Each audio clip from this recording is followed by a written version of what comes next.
Hey good people, how you doing? Welcome back to another episode of 254 Rugby, your home for Kenyan rugby stories, results, context, and everything in between. This is episode 53 and the 2025-2026 domestic season has finally kicked off with a bang. Big scores, early warnings, and the return of club rivalries that we live for. But before we go into the action, here is a little bit of an uncomfortable truth that we must confront. And also before we go on, I forgot to introduce myself. My name is Michael Kwambo.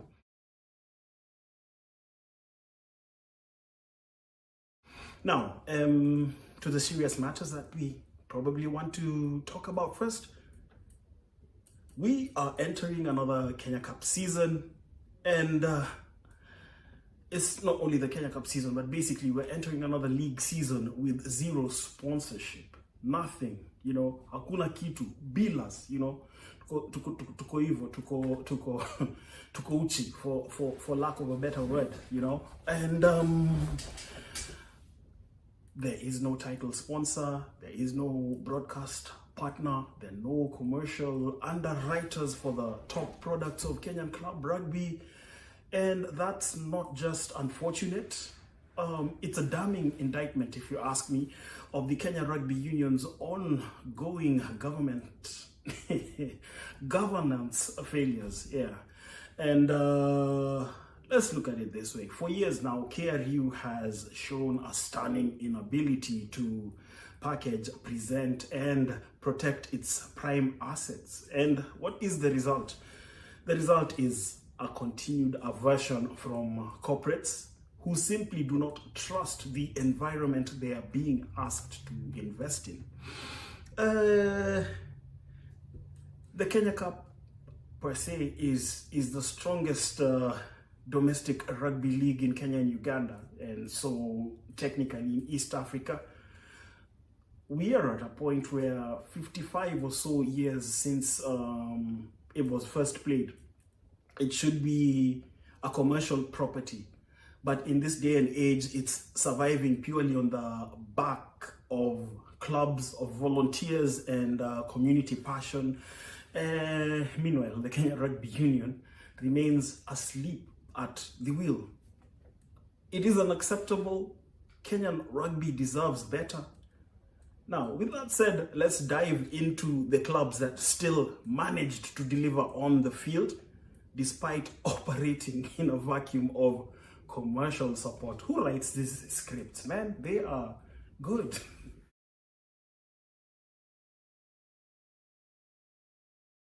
Well, we start with the Kenya Cup, and defending champions Kabras Sugar walked over their neighbors and crosstown rivals Masinde Muliro, crushing them 67 points to 6 at the ASK Showground in Kakamega.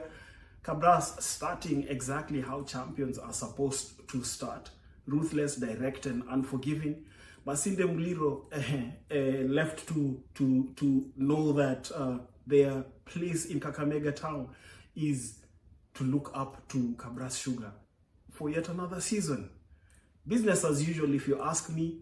And if you thought that the energy that the Kabras faithful have put through that phase, Nabado, because they want to rule for miaka 650 years, if you thought that energy was down, well, that result from match day 1 gives you your answer. They are going for a 5th title on a trot, and they will be looking to navigate the rest of the season with similar energy and with similar approaches.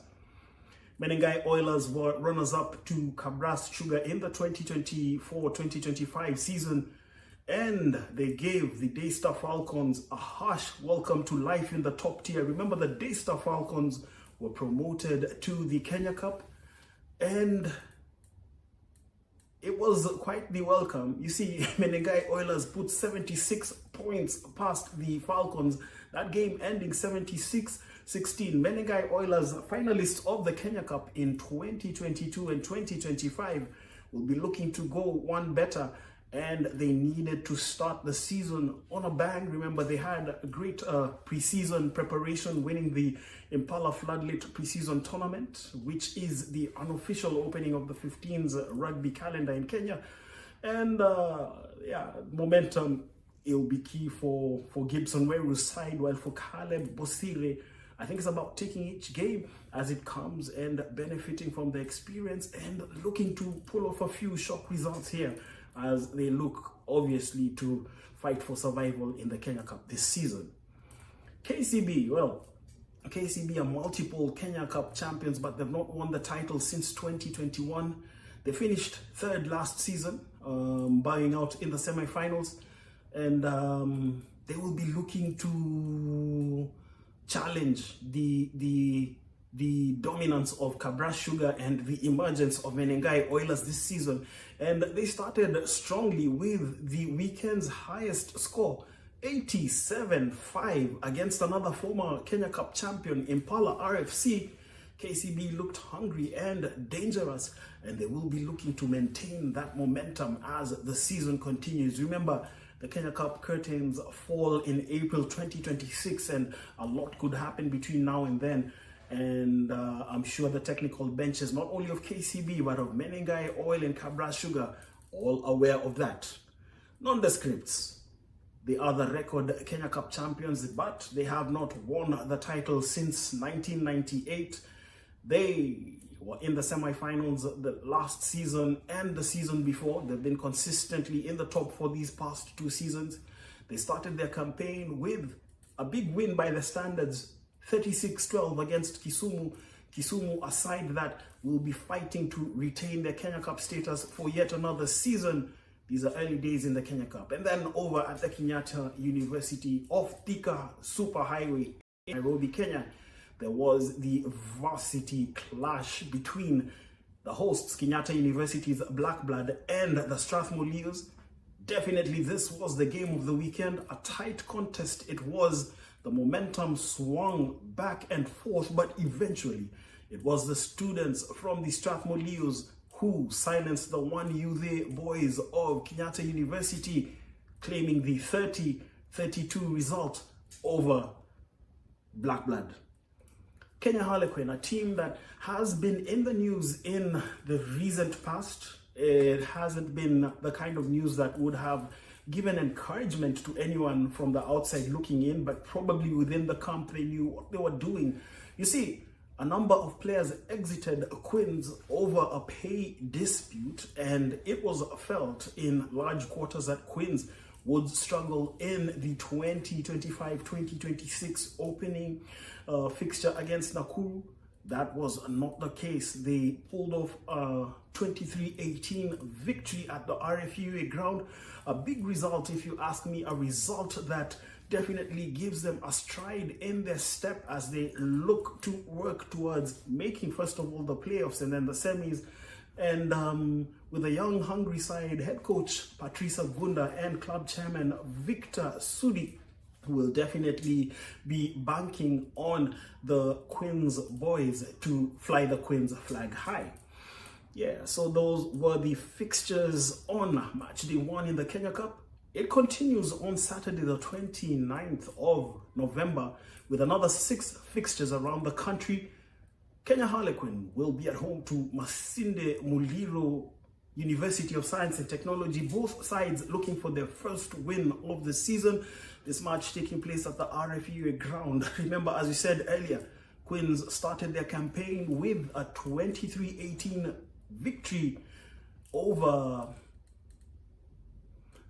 you know what, I just realized they made a mistake, but we'll continue anyway. Kenya Harlequin will be looking for their second win of the season. And remember, they started with a 23-18 victory over Nakuru, while Masinde Muliro will be keen to bounce back from that first day hammering at the hands of Kabras Sugar.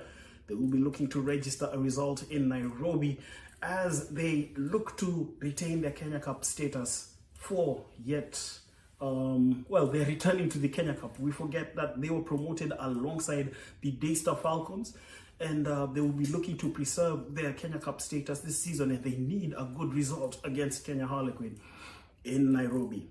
Strathmore Leos will be up against Nondis. This is an interesting match because you see, the current Strathmore Leos head coach, Willis Ojal, is a former Nondis player and coach. And the Leos have started with that gritty 32-30 win over Black Blood. They'll be looking to make it 2 out of 2 when they take on a Nondis side who also started with a big win, 36-12 over Kisumu.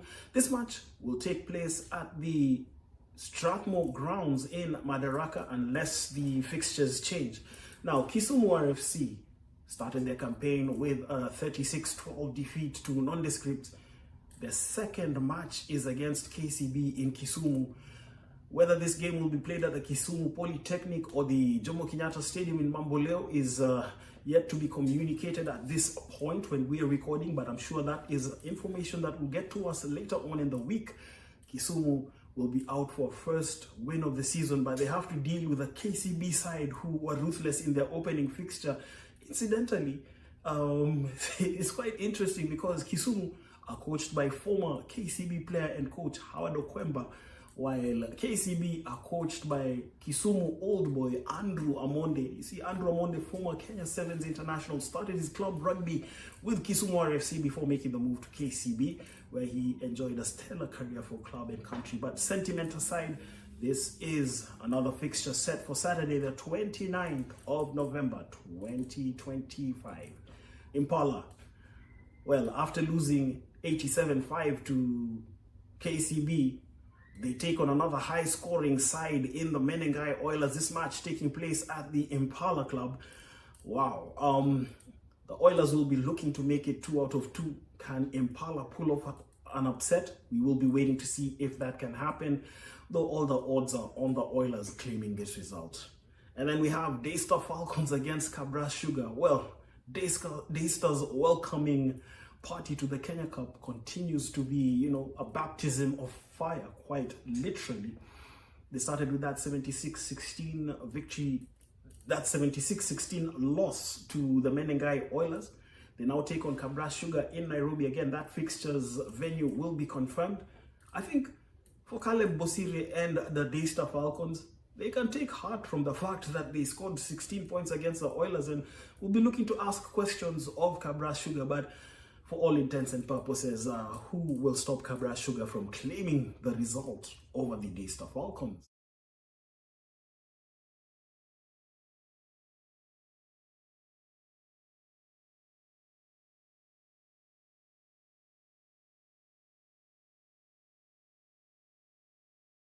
Now let's go into the second tier, the KRU Championship. There were also a number of fixtures over the weekend. Former Kenya Cup champions Mwamba, who actually won the Kenya Cup in 1983, were relegated at the close of the 2024-25 season, and they wasted no time in setting their KRU Championship intentions for the season. They started with a clean, controlled 37-6 victory over the NYS Spades to open up their campaign. Well, this is a Mwamba side with pedigree and pride. They were playing against an NYS Spades side promoted to the championship from the third tier KRU nationwide regional leagues. And it was a game of, contrasting fortunes. Like I said, Mwamba are not hiding their ambitions. They want a quick return to the Kenya Cup. I think for the NYS Spades, a side that was formed not too long ago, they are climbing the heights of Kenyan club rugby, and this is a good place to be, not necessarily to qualify for the Kenya Cup, but to gather that experience, know what it feels like to play in these levels, honor your fixtures, and build on the experience and contend in the years to come. So for Mwamba, I think that it won't be about the big wins alone as they look to return to the Kenya Cup. It will be about consistency week in, week out across the entire championship campaign. Their fans expect it, the league expects it, and they will believe they can get back to the top tier. The match between South Coast Pirates and Kisii was postponed, so these teams have to wait until Saturday, 29th of November to get their seasons underway.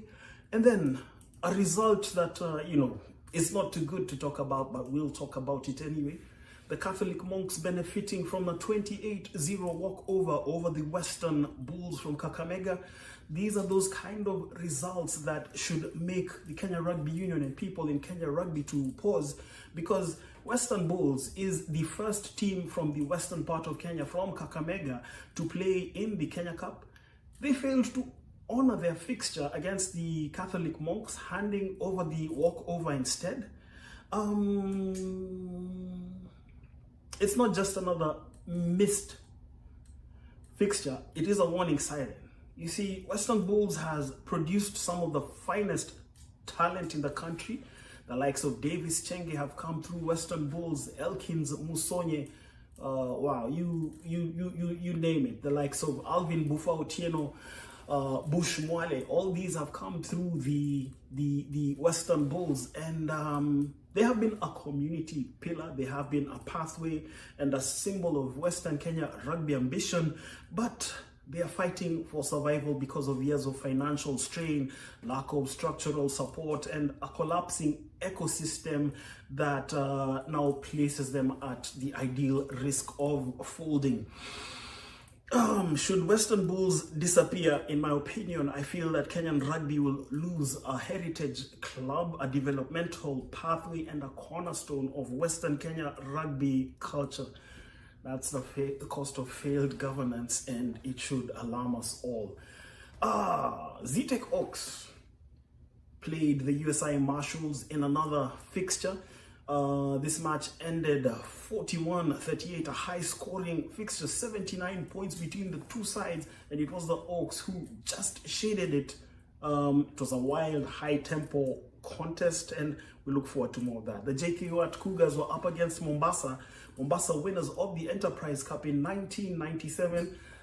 They've plunged as low as the KRU Regional League in recent seasons, but they're back in the KRU Championship.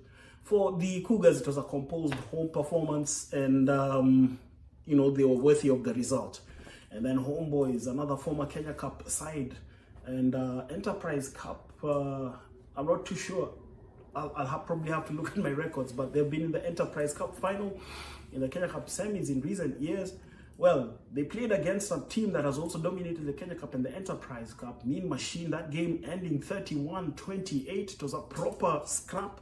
Homeboys digging deep for the result. And those were the fixtures and the results on match day 1 in the KRU Championship.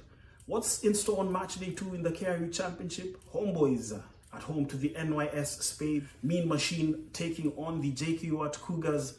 Mombasa host the Zetech Oaks.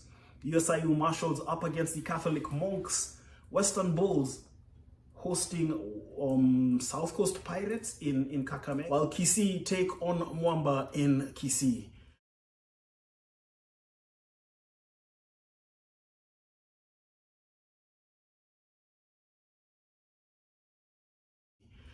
Well, this is a wrap for episode 53 of 254 Rugby. The 2025-2026 season has exploded to life, with clubs delivering rugby despite the financial, structural, and governance challenges surrounding the game. But as we celebrate the action, we must remain honest. Kenyan rugby is operating on passion alone. Not because the union is doing its job, but because communities refuse to let the sport die. The players deserve better, the clubs deserve better, the fans deserve better. Catch you on the next episode of 254 Rugby, telling Kenyan stories the right way. Catch you later. And before we go, special mention to our sponsors, La Villa Fitness, for making this episode possible. Like, share, and subscribe, and catch you later. Peace.